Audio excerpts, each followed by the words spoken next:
नमस्कार। कार्यक्रम सीधा कुरा जनतासँग हेर्नुको निमित्त टेलिभिजन सेट अगाडि बसिरहनु भएका र इन्टरनेटको माध्यमबाट विश्वभर हामीलाई हेरेर बसिरहनु भएका सम्पूर्ण आदरणीय दर्शक महानुभावहरूलाई म रवि लामिछाने हार्दिक स्वागत तथा अभिवादन टक्राउन चाहन्छु। शनिबारको बिदामा धेरै काम सक्नुपर्ने हुन्छ, तर कुनै एउटा औपचारिक कार्यक्रममा जाने बित्तिकै पुरै दिन सकिन्छ। कारण यहाँ हरेक व्यक्ति वरिष्ठ 11 बजे सुरु हुने भनिएको कार्यक्रममा मिनिमम 1 घण्टा प्रमुख अतिथिलाई पुरेर बित्छ अनि सुरु हुन्छ आसन ग्रहणको लर्को। मञ्चमा राखिएका सारा कुर्सी फुल भइसक्दा पनि आसन ग्रहण सकिँदैन। कार्यक्रम चल्दा चल्दै ढिलो गरी आइपुगेकाहरूको नाम निरन्तर चलिरहन्छ। समयको यो भन्दा ठुलो बर्बादी केही होइन। त्यसपछि सुरु हुन्छ मन्तव्य। मन्तव्य सुरु हुनु अघि आँखाले ढ्याए जति सबका सबको नाम लिनै पर्यो सम्बोधनमा। भाषण हुन्छ फेरि अधिकांश थर्ड क्लास, न कुनै विचार न कुनै वजन भएको, न त केही नौलो र इन्ट्रेस्टिङ। पालै पालो बोलेको बोलै गरेर पुरा दिन खराब गरिदिन्छन्। यस्तो बेअर्थको वेस्ट अफ टाइमलाई चेन्ज गर्न सकिँदैन? सकिन्छ, मजाले सकिन्छ। 1 घण्टा भन्दा बढी समय केहीमा पनि लाग्दैन, तर लामो लामो सम्बोधन, आएका जति सबका सबको आसन ग्रहण, प्रमुख अतिथिको कुराई बन्द हुनुपर्छ। कोही कोही वक्ता त फेरि यति स्लो बोल्छन् कि एउटा शब्द बोलेपछि अर्को शब्द निकाल्नुभन्दा पहिला 3 राउन्ड टाउको घुमाउँछन्। भाषण सकियो होला भनेर दङ्ग त्यतिखेर परिन्छ जब वक्ताले अन्त्यमा भन्ने शब्द उच्चारण गर्छन्। अब अन्त्यमा भनेर, तर भ्रम नपर्नुहोस्, यो अन्त्यमा भनेको 15 मिनेट अघि भाषण सकिँदैन। बिजोग त विदेशमा हुने कार्यक्रमहरूमा हुन्छ। हरेक व्यक्ति कुनै न कुनै संस्थाको अध्यक्ष वा पदाधिकारी हुन्छ नै हुन्छ। कथम कदाचित कुनै संस्थाको अध्यक्ष वा पदाधिकारी नभए अर्को संस्था खोलेरै भए पनि अध्यक्ष बनेकै हुन्छ। जब कुनै कार्यक्रम हुन्छ, दर्शक दीर्घामा भन्दा मञ्चमा आसन ग्रहण गर्नेहरू धेरै हुन्छन्। कुनै पनि कार्यक्रम सक्न 1 घण्टा भन्दा बढी समय लाग्दैन। चिया र बिस्कुट खुवाएर समयको नाश गर्दै आफ्ना बेतुक्का भाषण सुनाएर सबका सबलाई बोर नगरौँ र आफ्नो अमूल्य समय यस्ता गफाडीहरूको गफ सुनेर खेर नफालौँ। 1 घण्टा भन्दा बढी समय लगाउने कार्यक्रम आयोजकहरूलाई बहिष्कारै नगरे पनि मुखभरिको जवाब चाहिँ दिन सुरु गरौँ भन्दै आउनु सुरु गरौँ जनताको चासो गुनासो र प्रश्न सहितको विशेष कार्यक्रम सीधा कुरा जनतासँग।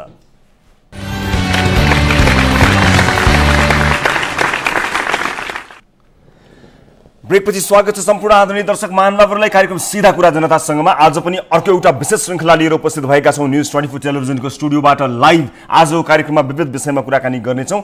एकजना वडा अध्यक्षको बारेमा कुराकानी गर्छौँ। यहाँलाई थाहा छ विभिन्न वडा अध्यक्षहरू अथवा स्थानीय जनप्रतिनिधिहरूका विभिन्न हरकतहरू यहाँले सुन्दै आउनुभएको छ। कोही चेलीबेटी बेचबिखन गर्ने, कोही विदेशमा कोठी सञ्चालन गर्ने, कोही रक्सी खाएर हल्लिँदै कार्यालय पुग्ने र कोही भने निर्माण सामग्रीहरू चोरी गर्ने। यो विषयमा कुराकानी हुँदै गर्दा नवलपरासी कावसतीका एक वडा अध्यक्षलाई चोरीको आरोप लागेको छ। निर्माण पुल बनाउनलाई राखिएको निर्माण सामग्री सिमेन्टको चोरी गरेको आरोप लागेको छ। आज हामी त्यस बारेमा कुराकानी गर्छौँ। नियमित रूपमा यो जनप्रतिनिधिहरूको यस्तो समस्या देखिएपछि आज हामी यस बारेमा कुराकानी गर्न गइरहेका छौँ। आजकै कार्यक्रममा एउटा विशेष खुलासा गर्दै गइरहेका छौँ वीरगञ्ज भन्सार, जसलाई हामीले निरन्तर फलो गर्दै आइरहेका थियौँ र हामीसँग कुराकानी गर्दै पनि तस्करी भइरहेको पनि हामीले यहाँ देखाएका थियौँ। तर अब तस्करहरू हामीलाई यो रिपोर्टिङ नगरिदिनुहोस् भनेर पैसा बुझाउन समेत आउन थालेका छन्। प्रहरीले त्यसको नियन्त्रण गर्नु त कहाँ हो। प्रहरीलाई हामीले जानकारी गराइसकेपछि त्यसमा सुधार आउनु त कहाँ हो। उल्टो तस्करहरू हाम्रो ब्युरो कार्यालयमा आउन थाले। पैसा बोकेर यो न्युज नबजाइदिनुहोस्, यसबारेमा फलोअप नगरिदिनुहोस्, बरु पैसा लिनुहोस् भन्दै तस्करहरूको लस्कर हाम्रो कार्यालयमा आउन थालेको छ। आज त्यसको खुलासा गर्छौँ वीरगञ्ज भन्सारको। आजको कार्यक्रम यस अर्थमा पनि विशेष छ। आजकै कार्यक्रममा हामी एउटा यातायात कम्पनीका बारेमा देखाउँछौँ जसले सुविधा सम्पन्न बसहरू सञ्चालन गर्न सुरु गर्यो। वृद्धहरूलाई सेवा दिने, बालबालिकाहरूलाई सेवा दिने। विदेशमा जस्तै केही गर्छु भनेर विदेशमा सिकेको सिप लिएर स्वदेश आउने एकजना युवाको बारेमा कुराकानी गर्छौँ जसले सञ्चालन गरेको बसलाई अरूले सिन्डिकेट लगाइदिएका छन्, तोडफोड गरिदिएका छन्। सुविधा सम्पन्न बस विदेशमा जस्तै गर्न खोजेको यो व्यवस्थालाई अन्य धेरै सङ्घ संस्थाहरू मिलेर, अन्य व्यवसायीहरू मिलेर बन्द गर्न खोजेका छन्। सिन्डिकेटको एउटा गजबको उदाहरण प्रस्तुत गरेका छन्। आज हामी त्यस बारेमा पनि कुराकानी गर्न गइरहेका छौँ भने इन्भोइस नम्बर प्लेट जसको मूल्य जति भनिएको थियो त्यो भन्दा आधा मूल्यमा बन्न सक्छ भन्ने कुराको उदाहरण हामी देखाउँछौँ यस अर्थमा कि हामीलाई थाहा छ यो इन्भोइस नम्बर प्लेटका नाममा धेरै भ्रष्टाचार भएको छ। कसरी भ्रष्टाचार भएको छ, कति मूल्यमा पाउन सकिन्छ त्यसबारेको स्पष्ट खुलासा आजको कार्यक्रममा गराउँछौँ। यो सँगसँगै हामी देखाउँछौँ अङ्ग्रेजीमा होइन हाम्रै नेपाली लिपिमा पनि लेख्न सकिन्छ इन्भोइस नम्बर प्लेट।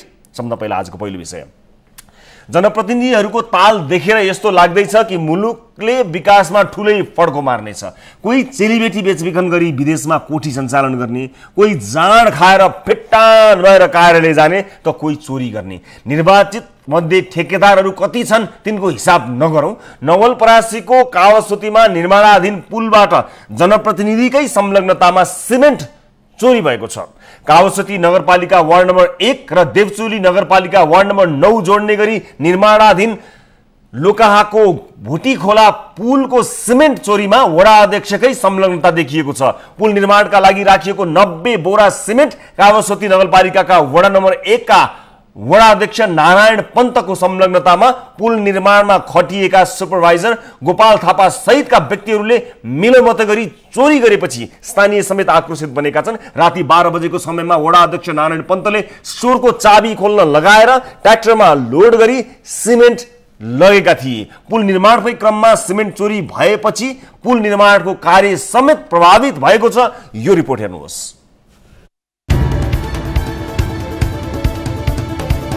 नवलपरासीको कावासोती नगरपालिका 1 का वडा अध्यक्ष नारायण पन्तले आफ्नै गाउँको भोटेखोलामा पुल निर्माणको लागि ल्याएको 90 बोरा ओपीसी सिमेन्ट चोरी गरेका छन्। कावासोती नगरपालिका 1 र देवचुली नगरपालिका 9 जोड्न उक्त पुल निर्माणको लागि जेबीसी बिल्डर्सले राखेको 82,000 मूल्य बराबरको सिमेन्ट कम्पनीका सुपरभाइजर गोपाल थापासँग मिलेर चोरी गरेको स्थानीयको भनाइ छ।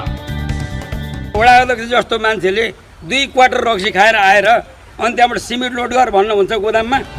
स्थानीयले विरोध गरेपछि वडा अध्यक्ष पन्तले कम्पनीको सुपरभाइजरले झुक्काएको भन्दै चोरी गरेको स्वीकार गरेका छन्। मलाई नै एउटा डिजाइनमा फसाइदियो। मलाई यदि यो हाम्रो ठेकेदारहरूको पोजिटिभ धारणा नभएको भए म त खर्ला खुर्लुकै हुन्थेँ, म त सिमेन्टी चोरै हुन्थेँ। मैले आर्केर खोला बाबु भने खोला ट्र्याक्टर यहाँ बसिरहेको रहेछ के हो कुरा भनेको। अनि भाइ चाहिँ डराउनु भयो। मैले खोला भनेपछि खोलिदिनु भयो। त्यसपछि उहाँ कता जानुभयो मलाई थाहै भयो। चोरिएको उक्त सिमेन्ट सो स्थानमा वडा अध्यक्ष निर्माण समिति सचिव रहेको रिठेपानी सडक खण्डमा प्रयोग गर्ने भन्दै स्थानीय कमल भुसालको घरमा राखिएको अवस्थामा भेटिएको छ। 4 करोड 25 लाखको लागतमा निर्माण हुन लागेको 25 मिटर लामो पुलको अहिले निर्माण कार्य रोकिएको छ। कम्पनीका सुपरभाइजर भनिएका गोपाल थापा अहिले फरार छन्। जेबीसी बिल्डर्सका सञ्चालक कुमार आचार्यले दोषीलाई कारबाही र सामान सुरक्षाको ग्यारेन्टी नभएसम्म काम गर्न नसकिने बताएका छन्। कामको विषयमा त हामीलाई पीडा नै भएर हामी छोड्नै लायौँ। अब मैले हिजो सडक विभागमा पनि मैले लेखिसकेको चिठी, उहाँलाई प्रत्यक्ष जानकारी पनि मैले गराएँ। अब हाम्रो यहाँको मान्छेले बस्नेले पनि गल्ती गर्यो। अब यहाँ के गल्ती भयो त्यो सबै कुरा पटक पटक दोहोऱ्याउनु जरुरी छैन। आदरणीय दर्शक महानुभावहरू, यो बिजोग छ जननिर्वाचित मानिसहरूबाट। हामीले यस विषयमा कुराकानी गर्नको निमित्त वडा अध्यक्ष नारायण पन्तसँग कुराकानी गरेका हौँ। आज दिउँसो हामीसँग भएको कुराकानीमा यस विषयमा उहाँले हामीलाई जवाफ दिने भन्नुभएको थियो। यतिखेर उहाँले उपलब्ध गराउनु भएको 2वटै टेलिफोन बन्द छ, स्विच अफ छ। हामी जवाफ खोजिरहेका छौँ र तपाईँले पनि आफूमाथि लागेको यो आरोपलाई प्रश्न पार्न सक्ने भएका हुनाले यो जरुरी थियो। 2वटै तपाईँको टेलिफोनहरू स्विच अफ भइसकेपछि आज यो कुराकानीलाई यहीँ थाती राख्दछौँ। तर यसरी रातको समयमा मदिरा पिएर निर्माण सामग्री राखेको त्यो ठाउँलाई खोल्न लगाएर त्यसलाई लोड गर्न लगाएर पठाएपछि त्यो चोरी रहन्छ। संलग्न अरू मानिसहरू फरार रहेको अवस्थामा हामी जनप्रतिनिधिका रूपमा रहेका तपाईँसँग कुराकानी गर्न चाहिरहेका छौँ। हामी कोसिस अझै पनि गर्नेछौँ उहाँसँग कुराकानी गर्नको निमित्त। तर अहिलेलाई भने स्काइप मार्फत कोही दर्शक जोडिन चाहनु भएको छ, म उहाँलाई स्वागत गर्न चाहन्छु। नमस्ते, कहाँबाट को बोल्दै हुनुहुन्छ? नर्विक हस्पिटलबाट रोशना रामुदामु बोलेको। मेरो होलीको बेला एक्सिडेन्ट भएको थियो। हजुर, एक्सिडेन्ट कसले गर्यो भन्दाखेरि पुलिसको गाडीले हामी आफ्नो लेनमा हिँडेथ्यो। त्यो दिन मेरो अफिस थियो। मेरो दादा ट्रेकिङबाट आएको बल्ल थियो।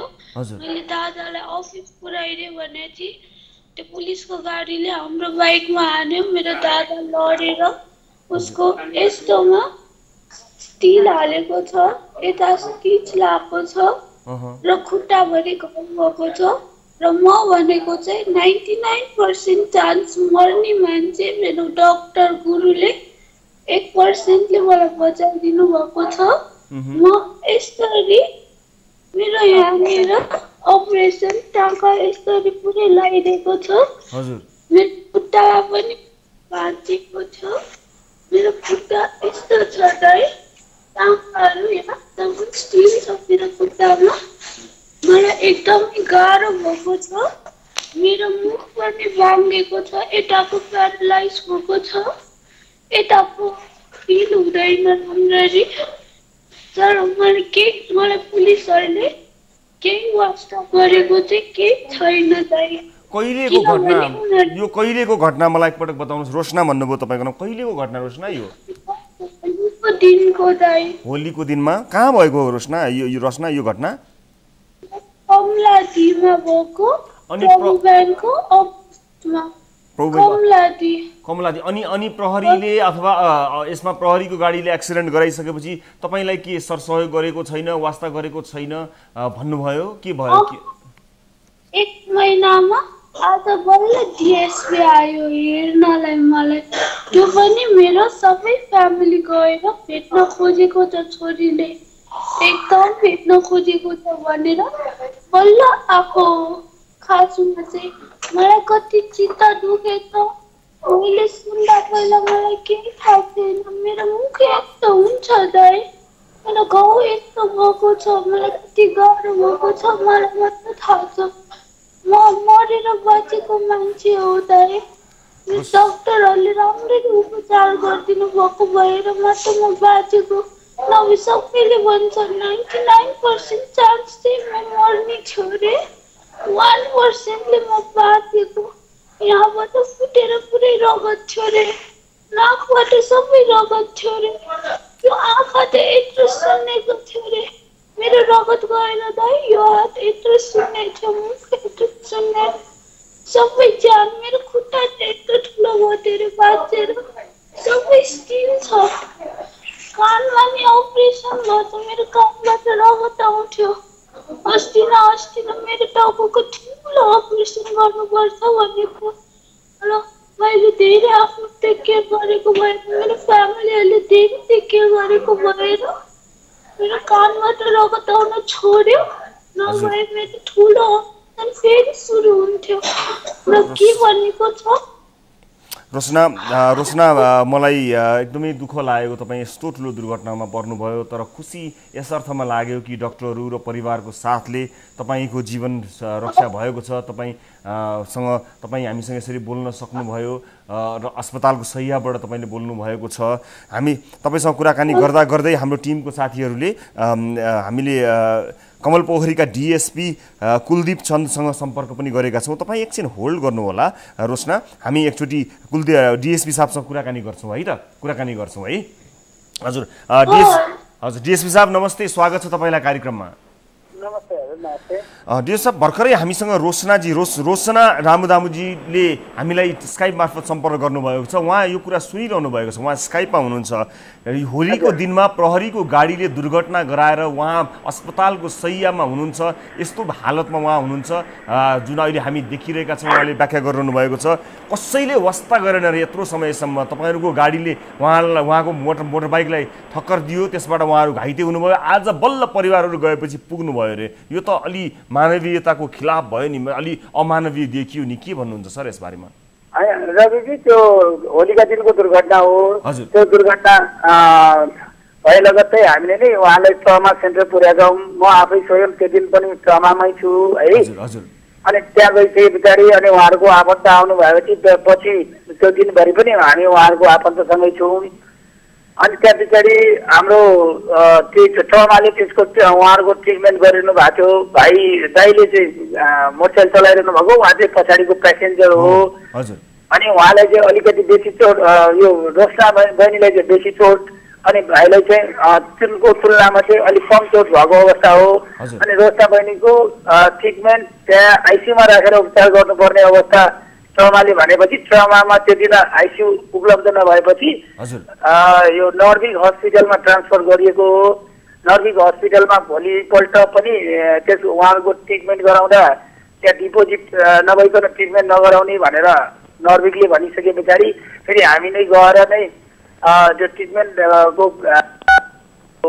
डिपोजिटको कुरा चाहिँ पछि हुँदै गर्ला अहिले यो क्रिटिकल केस छ दिदिनुहोस् भनेर हामीले नै उहाँलाई एडमिट गराएका त्यति बेला उहाँ अनकन्सियस नै हुनुहुन्थ्यो यो दुर्घटनाको दोषी यो दुर्घटना कसको गल्तीबाट भएको भन्ने देखियो तपाईहरुको छानबिनले के प्रहरीको गाडीले गलत गरेको हो अथवा उहाँ सवार मोटरसाइकलको गल्ती के थियो एक्सटेन्टमा कस्तो थियो भने उहाँहरू त्रिचन्द्रबाट यतातिर कमलादी भवनतिर आइरहनु भएको हाम्रो होलीको माइकिङ गर्दै चाहिँ कमलादीबाट राइट टर्न लिइरहेको अवस्थामै एक्सटेन्ट भएको अवस्था देखिन्छ होइन अब यसमा कसको लापरवाही उताबाट आउनेको कि यताबाटले रोकिनु पर्थ्यो उताकोले रोकिनु पर्थ्यो भन्ने भन्दा पनि त्यहाँनिर अब उताबाट पनि आइरहेको गाडी र यताबाट गाडी टर्निङमा राइट टर्न लिँदाखेरि एक्सिडेन्ट भएको देखिन्छ त्यहाँ अब यसमा रोशनाले भर्खरै हामीलाई भनेअनुसार उहाँको गुनासो छ प्रहरीसँग आज बल्ल आउनुभयो भन्नुभयो एकपटक म रोशनालाई फेरि सोध्छु रोशना तपाईँको गुनासो के छ प्रहरीसँग तपाईँ के भन्न चाहनुहुन्छ अहिले भर्खरै डिएसपी साहब हामीसँग लाइनमा हुनुहुन्छ सायद यो आवाज तपाईँ पनि सुन्न सक्नुहुन्छ होला रोशना बताउनुहोस् के छ तपाईँको उहाँलाई त थाहा पनि छैन मेरो कतिवटा टाका लाग्छ मेरो घाइते कहाँ भएको छु मलाई के कस्तो कन्डिसनमा थिए भनेर त उहाँले एकचोटि हेर्न समेत आउनु भएको छैन त्यस्तै डिएसपी राम्रो भइरहेको त मलाई त एउटा गार्ड हुन्थ्यो एकजना पुलिसले त मलाई हेरिराख्नु पर्थ्यो खै त त्यस्तो नेपाल सरकारको त्यही हो त नियम हामी नेपाली भएको त्यही हो त पिरा त्यस्तो हुन्छ हो दाइ डिएसपी साहब सुन्नुभयो मैले त्यो आवाज चाहिँ क्लियर सुनिन म यहाँलाई पनि आउनु भएको छैन उहाँलाई हेर्न जानु भएको छैन कोही मान्छे राखिएको छैन प्रहरीको आफ्नै गाडीले प्रहरीले गरेको दुर्घटनामा कोही न कोही त हुनुपर्ने हो कोही पनि छैन एकपटक कसैले हेर्न पनि आएको छैन कस्तो अवस्थामा म छु भन्ने याद पनि गरेको छैन यस्तो अपहेलना पनि हुन्छ भनेर उहाँले अस्पतालको शय्यामा बसेर चित्त दुखाइरहनु रविजी म आफै पनि आज हस्पिटलमै पुगेर आएको आज त परिवारले धेरै जोड गरेपछि जानुभयो तर यस अगाडि जानु भएन नि होइन जोडको उहाँ हिजो पनि परिसर पनि भेट्न जानुभएको रहेछ म हिजो मात्रै जिल्लाबाट हाजिर भएको मैले हिजो एसएसआरले भनेपछि के रहेछ हजुर उहाँहरूको प्यारेन्ट्स पनि हिजो मका पनि आउनु भएको म आज स्वयं पनि गएको र उहाँको प्यारेन्ट्सहरूसँग यसको सन्दर्भमा यसको ट्रिटमेन्टको सन्दर्भमा कसरी के लाने भन्ने सन्दर्भमा हामीले पटक उहाँको प्यारेन्ट्सहरू उहाँको गार्जियनहरूसँग हामीले के कुरा गरिरहेको भने यसको इन्सुरेन्सबाट आउने हकमा त्यो इन्सुरेन्सको लेखापढी पनि भइरहेको छ अरू थप अब नर्भिक जस्तो हस्पिटलको जुन त्यसको कस्ट के कति आउँछ र हाम्रो यो इन्सुरेन्सबाट के कति उपलब्ध हुन्छ त्यो सन्दर्भमा मैले भोलि पनि अब इन्सुरेन्सको मान्छे र हाम्रो त्यो पनि जिम्मेवार मान्छेहरू आइकन उहाँलाई बिहानै उहाँ आउने सल्लाह भएर भोलि उहाँ हाम्रोमा आउने अनि बिमाको मान्छेहरू पनि आएर के कसरी र कुन पोलिसी अन्तर्गत कति बिमाले हामीलाई उपचारको लागि उपलब्ध गराउने भन्ने सन्दर्भमा त्यो सल्लाह भएरै म भर्खर अलि अगाडि 1 घण्टा अगाडि 1 घण्टा पनि अलि भएको छैन त्योभन्दा अगाडिसम्म म उहाँहरूसँगै छु ठिक है डिएस साहब सबभन्दा महत्त्वपूर्ण के भने उहाँको जिन्दगी यसरी परिवर्तन भयो सही सलामत मानिस आज यस्तो अवस्थामा रहनुभएको छ एउटा साइड प्यारालाइसिस भएको छ जुन अवस्थामा उहाँ हुनुहुन्छ तपाईँले भेट्नुभयो होला आज भेट्नुभयो होला देख्नुभयो होला भेट्नुभयो तपाईँलाई थाहा छ कस्तो अवस्थामा उहाँ हुनुहुन्छ र आज अस्पतालमा बसेर बोलिरहनु भएको छ उहाँलाई धेरै लामो समयसम्म ट्रिटमेन्टको जरुरत पर्दछ धेरै किसिमका थेरापीहरू चाहिन्छन् भन्ने हामीले बुझेका छौँ र उहाँको यो स्थितिमा साथ दिन र साझेदार बन्नको निमित्त र गम्भीर बन्नको निमित्त म यहाँहरूलाई आग्रह गर्न चाहन्छु यो होल इन्स्टिट्युसनलाई आग्रह पनि गर्न चाहन्छु र यसरी सर्वसाधारण मानिस जसले प्रहरीको गाडीबाट दुर्घटनाग्रस्त भइसक्दा यसरी गुनासो पाल्नुपर्ने अवस्थाको सृजना नहोस् पनि भन्न चाहन्छु अत्यन्त संवेदनशील भएर उहाँको यो विषयलाई हेरिदिनको लागि म यहाँहरूलाई अनुरोध गर्न चाहन्छु समय र जानकारीको लागि डिएस साहबलाई धेरै धन्यवाद दिँदै तपाईँ सब बिदा चाहन्छु र रोशना चिन्ता नगर्नुहोला हामी तपाईँको विषयलाई फलोअप गर्छौँ हामी पनि कुराकानी गर्छौँ तपाईँको यो स्थिति देखेर एकदमै दुःख लाग्यो म आफै पनि एकदमै भावुक बनिरहेको छु यतिखेर है बच्चा हुँदाखेरि पनि हजुरको सबै हेर्थे। मलाई हजुरबाट ठुलो आश भएको कारणले नै हजुरलाई फोन गरेर हजुरको फलोअप हुन्छ भन्ने आशमा ठुलो एकचोटि आएर मलाई भेट्नु। म आउँछु रोशना, म सके भने यो कार्यक्रम सकिने बित्तिकै आउँछु, सकिन भने म भोलि आउँछु, म तपाईलाई भेट्छु। चिन्ता नगर्नुहोस्। You take care of yourself. चिन्ता नगर्नु होला, परिवारलाई पनि भनिदिनु होला म आउँछु। म सके भने यो कार्यक्रम सकिने बित्तिकै आउँछु, सकिन भने तपाईलाई भेट्न म भोलि आउँछु। सम्भवतः म भोलि तपाईलाई भेट्न आउँछु, आफ्नो टिम सहित आउँछु। हस्, आफ्नो टेक केयर गर्नु होला। Thank you so much. हस् हस्, तपाईँसँग बिदा माग्छु म। आदरणीय दर्शक महानुभावहरू, हामीले यो विषय यहाँ समक्ष प्रस्तुत गऱ्यौँ। थाहा थिएन यस्तो स्काइप कल आउनेछ, यो विषयमा कुराकानी गर्नुपर्छ भनेर। अत्यन्त भावुक हुने स्थिति रह्यो। अस्पतालको शय्यामा बसेर हामीलाई आश गर्नुभएको छ र भर्खरै रोशना रामुदामुजीसँग कुराकानी गरियो। म उहाँको यो विषयमा गम्भीर रूपमा रिपोर्टिङ गर्ने पनि वचनबद्धता प्रकट गर्न चाहन्छु र सम्बन्धित निकायलाई यस विषयलाई अत्यन्त संवेदनशील भएर हेर्नको लागि पनि अनुरोध गर्न चाहन्छु। यो सँगै अब आजको अर्को विषयतर्फ यहाँको ध्यान आकर्षण गराउन चाहन्छु। हामी नेपाल भारत सीमामा रहेका भन्सार कार्यालयहरू, कर्मचारी, प्रहरी र सशस्त्र प्रहरीले घुस लिएको देखाउँदै आएका छौँ। यसमा पनि नेपालको सबैभन्दा ठुलो भन्सार नाका वीरगन्जको रक्सौलमा त विशेष निगरानी राखेकै छौँ। हामीले भारतबाट सामान ल्याउँदा प्रहरी र भन्सारका कर्मचारीहरूले घुस लिने गरेको देखायौँ। अझ अहिले त ई रिक्सामा सामान तस्करी गर्नेहरूले महिनावारी रूपमा पैसा बुझाउने गरेको समेत देखायौँ। तर यस विषयमा पटक पटक वीरगन्ज प्रहरीसँग पनि कुरा गऱ्यौँ, तर प्रहरी भन्छ हामी घुस लिँदैनौँ। पर्साका डिएसपी राजन लिम्बूसँग, जो प्रवक्ता पनि हुनुहुन्छ, सँग कुराकानी गर्दा गर्दै पनि सामान तस्करी भएको भनी गाडीको नम्बर सहित दियौँ, तर पनि प्रहरी आफ्नो गल्ती स्वीकार्दैन। प्रहरीले भारतबाट सामान तस्करी हुने गरेको नस्वीकारे पनि तस्करहरू भने आफ्नो विषयमा समाचार नबजाइदिनु भन्दै हाम्रो वीरगन्ज ब्युरोको कार्यालयमा पैसा बोकेर आएका छन्। भन्सारको चुहावट रोक्ने काम प्रहरीको हो, हामी प्रहरीलाई मद्दत गरिरहेका छौँ, तर हामीलाई नै रिपोर्टिङ नगर्न भनी पैसा बुझाउन आउँदैछन्। यो त तमासा भयो, ठुलो तमासा। वीरगन्ज ब्युरोले पठाएको यो स्पेशल फलोअप रिपोर्ट हेर्नुहोस्।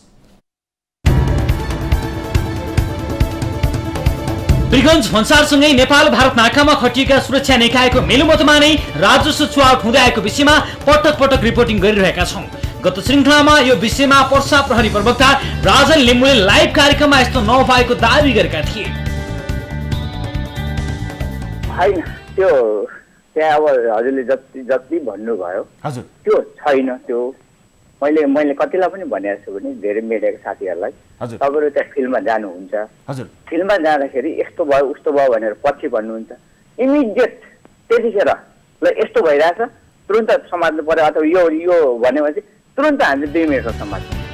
डिएसपी लिम्बूले यस्तो भनिरहँदा हाम्रा टिभी जर्नलिस्ट इरफान अलीले नेपाल भारत सीमानाबाटै त्यही समयमा सामान तस्करी भइरहेको लाइभमै रिपोर्टिङ गरेका थिए।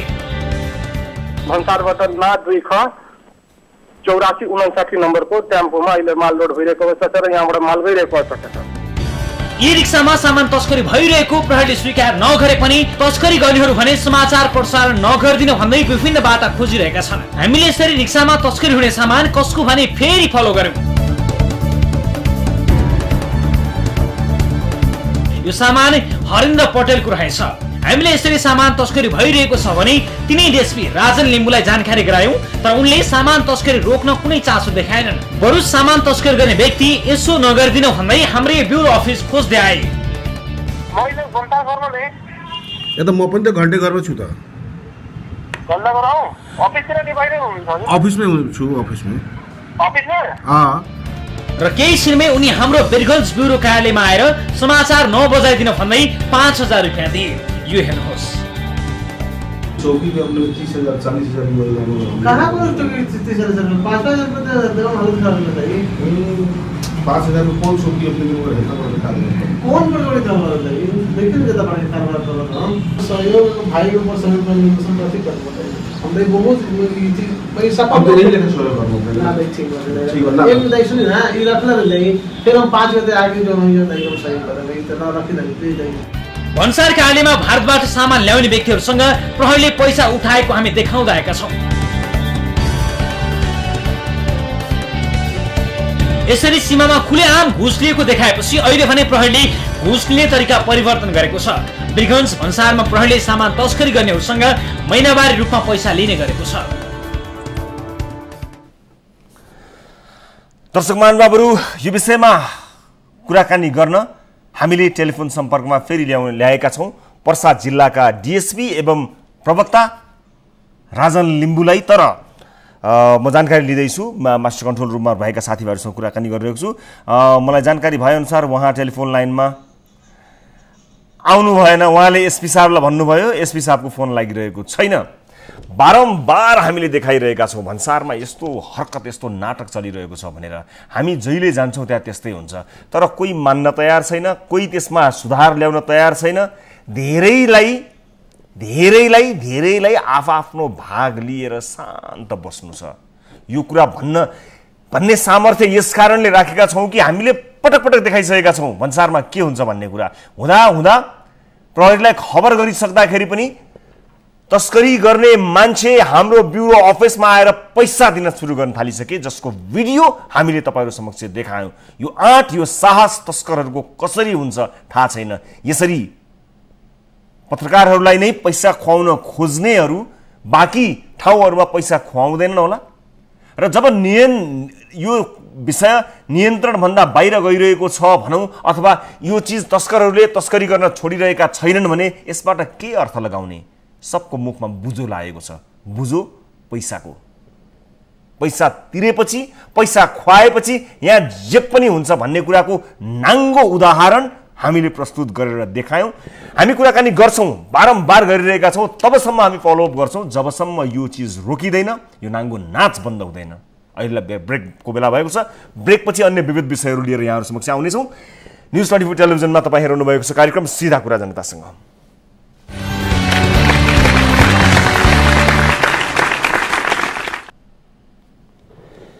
ब्रेकपछि स्वागत छ सम्पूर्ण आदरणीय दर्शक महानुभावहरूलाई कार्यक्रम सिधा कुरा जनतासँगमा। दर्शक महानुभावहरू, ब्रेक अगाडि हामीले वीरगञ्ज भन्सारको स्थिति देखायौँ। हाम्रा टिभी जर्नलिस्टलाई हाम्रो ब्युरो अफिसमै आएर पैसा हातमा हालिदिएको देखायौँ र यस विषयमा कुराकानी गर्नको निमित्त, यो विषय तस्करीको यो विषयमा कुराकानी गर्नको निमित्त हामीले कोसिस गरिरहेका छौँ, तर कोही पनि बोल्न मानिरहनु भएको छैन। यो जवाफ तपाईँले हामीलाई दिने होइन, राज्यलाई तपाईँले दिने हो। एउटा जिम्मेवार निकाय भएर बसिसकेपछि निरन्तर रूपमा प्रत्येक दिन यसरी भन्सारमा तस्करी भइरहेको छ भने यहाँ कति पैसाको खेल चलिरहेको छ होला।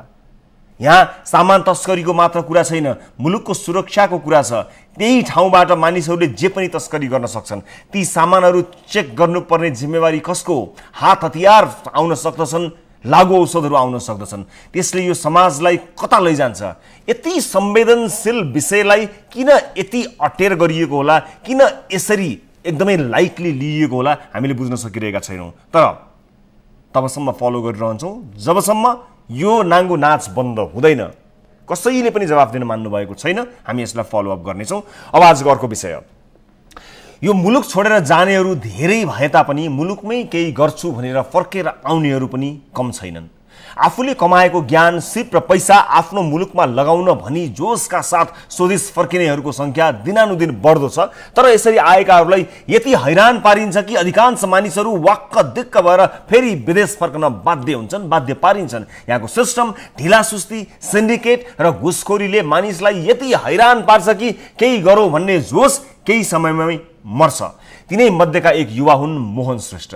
श्रेष्ठले विदेशमा जस्तै सुविधा सम्पन्न सार्वजनिक बस सेवा सञ्चालन गर्ने उद्देश्यले मयूर यातायात नामको कम्पनी खोले। तर अहिले काठमाडौँदेखि बनेपासम्मलाई वाइफाई युक्त सुविधा सम्पन्न मयूर यातायातलाई सञ्चालन गर्न दिइएको विरोधमा यसअघि एक छत्रराज गर्दै आएको अरनिको यातायात लगायत 13वटा यातायात समितिहरूले आन्दोलनको घोषणा गरेका छन्। मयूरले वाइफाई सहितको 24वटा बस चैत्र 1 गतेदेखि सो रुटमा चलाउन थालेको छ। मयूर यातायातले 10 वर्ष मुनिका बालबालिका तथा 65 वर्ष माथिका वृद्धलाई निशुल्क सेवा दिएपछि यात्रुहरूले पनि मन पराएका छन्, तर यातायातमा सिन्डिकेट गर्नेहरू भने यसको विरोध गरिरहेका छन्। यो रिपोर्ट हेर्नुहोस्। ओखलढुङ्गाका मोहन बहादुर श्रेष्ठ 2 वर्ष अघिसम्म कतार स्थित अल खारिज कम्पनीमा म्यानेजरका रूपमा कार्यरत रहेका थिए। त्यसभन्दा पहिले पनि उनले साउदीमा समेत सार्वजनिक यातायातको क्षेत्रमा काम गरेका थिए। कतारको अल खारिज कम्पनीमा उनले काम सुरु गर्दा 50वटा मात्रै गाडी थिए। श्रेष्ठकै व्यवस्थापनमा 3 वर्षको अवधिमा उक्त कम्पनीले गाडीको संख्या 300 पुर्यायो। यो देखेर उनलाई नेपालमै फर्केर केही गर्ने सोच आयो र उनी स्वदेश फर्किए। सार्वजनिक यातायातका विषयमा करिब 1 वर्षको अध्ययनपछि यस क्षेत्रमा चरम विकृति र समस्या देखे। यही समस्याको समाधानमा सर्वसाधारणको सेवासँगै व्यवसाय गर्ने सोच बनाए र 24 जना साथीहरू सहित मयूर यातायात कम्पनी सुरु गरे। 2 वर्ष मैले अध्ययन अनुसन्धान गरेँ। कहाँ लगन गर्ने सामाजिक कार्य गर्नु पनि त्यही अब भनौँ न दुसरै क्षेत्रमा भएन। अनि आइडिया लगाए तपाईँको गाडी लाइनमा गरौँ, गाडी लाइनमा लगानी गरौँ र आफूले सञ्चालन गरेर जनतालाई सेवा दिउँ। फागुनको पहिलो साताबाट मयूर यातायात कम्पनीबाट सुविधा सम्पन्न अपाङ्गता भएका वृद्ध बच्चा सहितका आमाहरूको लागि व्यवस्थित सिट, टिभी, वाइफाई सहितको सुविधायुक्त गाडी चक्रपथमा कुद्न थाले।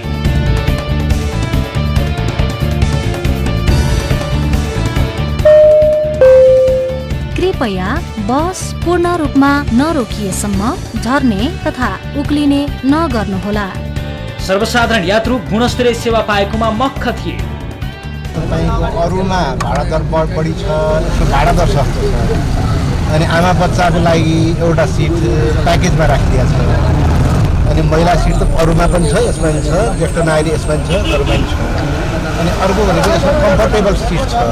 अब हामी जस्तो अपाङ्ग उभिन सकिन्छ, नसगाउने ठाउँ हुन्छ, त्यो पनि अप्ठ्यारै हुन्छ। कति गाडीमा चढाउन मान्दैन, यसो लौरो टेकेदेखि गाह्रो पनि मान्ने हुन्छ।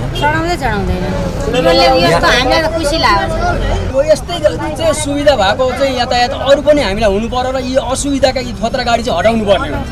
तर जब मयूर यातायातले सम्पूर्ण कानुनी प्रक्रिया पूरा गरेर चैत 1 गतेबाट कोटेश्वर हुँदै बनेपासम्मको रुटमा गाडी सञ्चालन गर्न थाल्यो, त्यसपछि यातायात क्षेत्रमा राज गरिरहेका अन्य 13वटा यातायात कम्पनीले अवरोध खडा गर्न थाले। कुनै एउटा जनतालाई सेवा दिँदा कसैले अवरोध गर्छ भनेदेखि जनताको अधिकारलाई चाहिँ अब तपाईँ कुण्ठित गर्छन् भने त्यसमा चाहिँ अब मलाई चाहिँ मान्ने चाहिँ हुँदैन। 13वटा समिति मिलेर हामीलाई मयूर यातायातको रुट पर्मिट खारिज गर्नु, त्यो रुटमा सञ्चालन नगर्नु भनेर चाहिँ दबाब दिइरहेको छ। तर हामी त्यो दबाबलाई हामीले चिरेर अगाडि हामी बढ्छौँ र हामीलाई प्रशासनले सरकारले सहयोग गरिदिनुपर्छ। 24वटा गाडी मध्ये 5वटा गाडी त तोडफोड नै भए।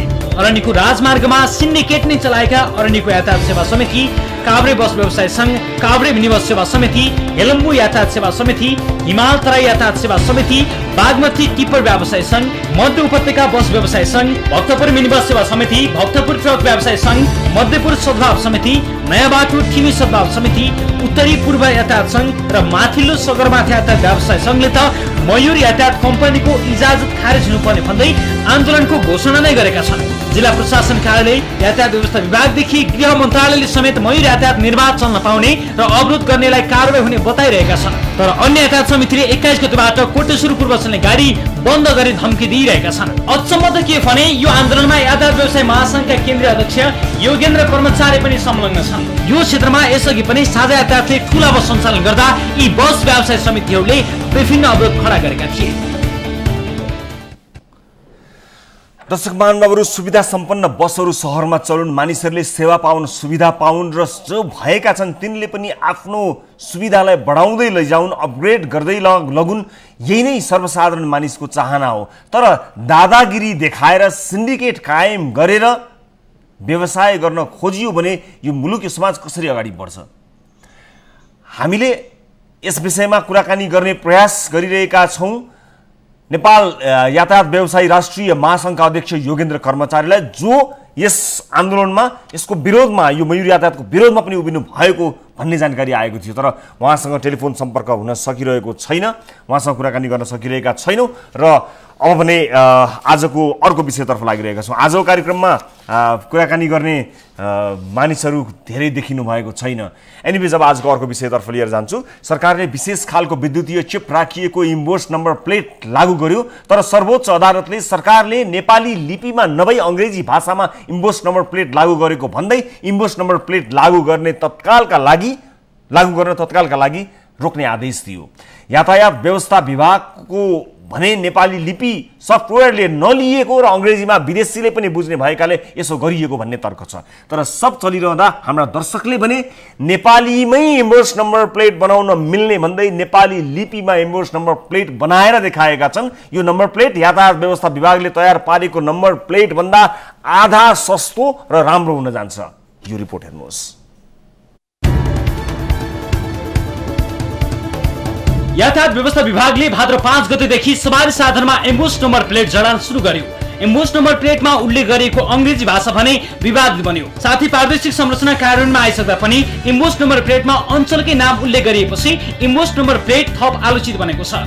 यही कारण सर्वोच्चमा परेको रिटमा तत्कालको लागि यो एम्बोस नम्बर लागू नगर्नु र छलफलमा बोलाउनु भन्ने अन्तरिम आदेश भएको छ। यसपछि अहिले एम्बोस नम्बर प्लेट जडानको काम रोकिएको छ। भाषा विभाग र प्रदेशको नाम उल्लेख गरिएको विषयमा यातायात व्यवस्था विभागको आफ्नै तर्क छ। विभागका अनुसार पहिले नै 4 अर्ब रुपियाँमा 5 वर्षभित्र सबै सवारीमा एम्बोस नम्बर जडान गर्ने गरी बङ्गलादेशी कम्पनी अमेरिकी डेगाडो टाइगर कम्पनीसँग सम्झौता भइसकेको थियो। विभागले नेपाली सवारीलाई अन्तर्राष्ट्रिय स्तरको बनाउन अङ्ग्रेजीमा नम्बर राखिएको तर्क गर्दै आएको छ। साथै नेपाली भाषा उल्लेख गर्न तत्कालै नसकिने र खर्च बढी लाग्ने दाबी गर्दै आएका छन्। यातायात व्यवस्था विभागले नेपाली अक्षरमा एम्बोस नम्बर प्लेट बनाउन नसकिने भन्दै अङ्ग्रेजी अक्षरमा एम्बोस नम्बर लागू गर्यो। विभागको तर्क थियो सफ्टवेयरले रोमन जस्तो देवनागरिक लिपि लिएन र नेपाली नम्बर प्लेट विदेशीले पनि बुझ्ने गरी बनाउनु पर्छ। तर हाम्रो दर्शक विश्वचन्द्र बादले नेपाली लिपिमै नम्बर प्लेट बनाउन सकिने भन्दै आए।